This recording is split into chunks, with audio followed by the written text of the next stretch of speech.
দর্শক বন্ধু বঙ্গোপসাগরের সৃষ্টি হইଥିବା গভীর অবপাত বর্তমান স্থলভাগକୁ ପ୍ରବେଶ କରିଛି। ଏହାର ପ୍ରଭାବରେ ଓଡ଼ିଶାର ଅଧିକାଂଶ ଜିଲ୍ଲାରେ ପ୍ରବଳରୁ ଅତି ପ୍ରବଳ ବର୍ଷା ଜାରି ରହିଛି। ବିଶେଷ କରି ଭଦ୍ରକ, ବାଲେଶ୍ୱର, କେନ୍ଦୁଝର, ମୟୂରଭଞ୍ଜ ଓ ସୁନ୍ଦରଗଡ଼ ଜିଲ୍ଲାରେ ବନ୍ୟା ପରିସ୍ଥିତି ଯାହାକି ବିପଜ୍ଜନକ ସୃଷ୍ଟି ହୋଇଛି। ଦର୍ଶକ ବନ୍ଧୁ, ଯାହାକି ବୈତରଣୀ, ସାଳନ୍ଦୀ, ସୁବର୍ଣ୍ଣରେଖା ସମେତ ବିଭିନ୍ନ ନଦୀର ଜଳସ୍ତର ବିପଦ ସଂକେତ ଉପରେ ପ୍ରଭାବିତ ହେଉଛି। ହୀରାକୁଦ ଜଳଭଣ୍ଡାରର ଏକାଧିକ ଗେଟ୍ ଖୋଲାଯାଇଥିବାରୁ ମହାନଦୀର ଜଳସ୍ତର ମଧ୍ୟ ଦ୍ରୁତ ଗତିରେ ବଢ଼ୁଛି। ଅନେକ ସ୍ଥାନରେ ରାସ୍ତା ଓ ପୋଲ ଉପରେ 2 ରୁ 3 ଫୁଟ ପାଣି ପ୍ରଭାବିତ ହେଉଥିବାରୁ ଯାତାୟାତ ମଧ୍ୟ ବାଧା ସୃଷ୍ଟି ହୋଇଛି। ଗଭୀର ଅବପାତ ବର୍ତ୍ତମାନ ଛତିଶଗଡ଼ ଓ ଝାଡ଼ଖଣ୍ଡ ଦିଗକୁ ଗତି କରୁଥିଲେ ମଧ୍ୟ ସେଠାରେ ହେଉଥିବା ପ୍ରବଳ ବର୍ଷାର ପ୍ରଭାବରେ ଆସନ୍ତା 2 ଦିନ ଯାଏଁ ଓଡ଼ିଶାରେ ବର୍ଷା ଓ ବନ୍ୟା ପରିସ୍ଥିତି ଜାରି ରହିବ।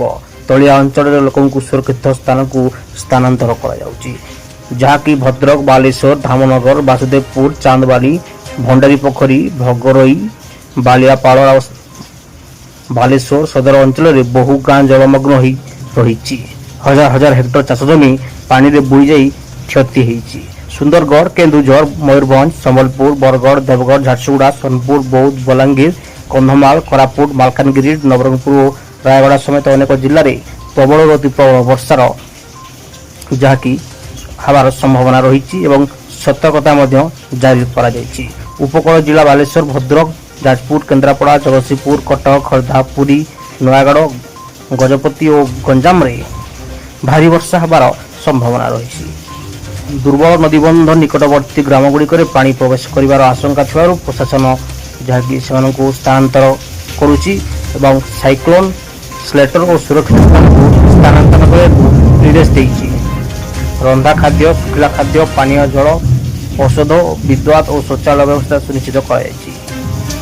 ଏନ୍ଡିଆର୍ଏଫ୍, ଓଡ୍ରାଫ୍ ଓ ଅଗ୍ନିଶମ ବିଭାଗର ଟିମ୍ମାନଙ୍କୁ ସମ୍ବେଦନଶୀଳ ଅଞ୍ଚଳରେ ମୁତୟନ କରାଯାଇଛି।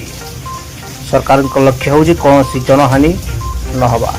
ରାଜସ୍ୱ ମନ୍ତ୍ରୀ ସୁରେଶ ପୂଜାରୀ କହିଛନ୍ତି ଯେ ଆସନ୍ତାକାଲିଠାରୁ ବର୍ଷାର ପରିମାଣ କିଛି କମିପାରେ, କିନ୍ତୁ ଉପକୂଳମଣ୍ଡଳରେ ଲଗାତାର ବର୍ଷା ହେଉଥିବାରୁ ନଦୀଗୁଡ଼ିକର ଜଳସ୍ତର ଉଚ୍ଚ ରହିବ ଏବଂ ହୀରାକୁଦରେ ଆବଶ୍ୟକ ଅନୁଯାୟୀ ଅଧିକ ଗେଟ୍ ମଧ୍ୟ ଖୋଲାଯାଇପାରେ। ତେଣୁ ଆସନ୍ତା 2 ଦିନ ସମସ୍ତେ ସତର୍କ ରୁହନ୍ତୁ, ପ୍ରଶାସନର ପରାମର୍ଶ ମାନନ୍ତୁ, ଅନାବଶ୍ୟକ ଭାବେ ଅନ୍ୟ ପାଣିରେ ପ୍ରବେଶ କରନ୍ତୁ ନାହିଁ ଏବଂ ସୁରକ୍ଷିତ ସ୍ଥାନରେ ରୁହନ୍ତୁ। ଦର୍ଶକ ବନ୍ଧୁ, ଥିଲା ପାଣିପାଗ ସୂଚନା। ଭିଡ଼ିଓଟି ଭଲ ଭିଡ଼ିଓରେ ଲାଇକ୍ କରନ୍ତୁ ଏବଂ ଚ୍ୟାନେଲକୁ ସବସ୍କ୍ରାଇବ୍ କରନ୍ତୁ ଏମିତି ଭିଡ଼ିଓ ଦେଖିବା ପାଇଁ। ଧନ୍ୟବାଦ।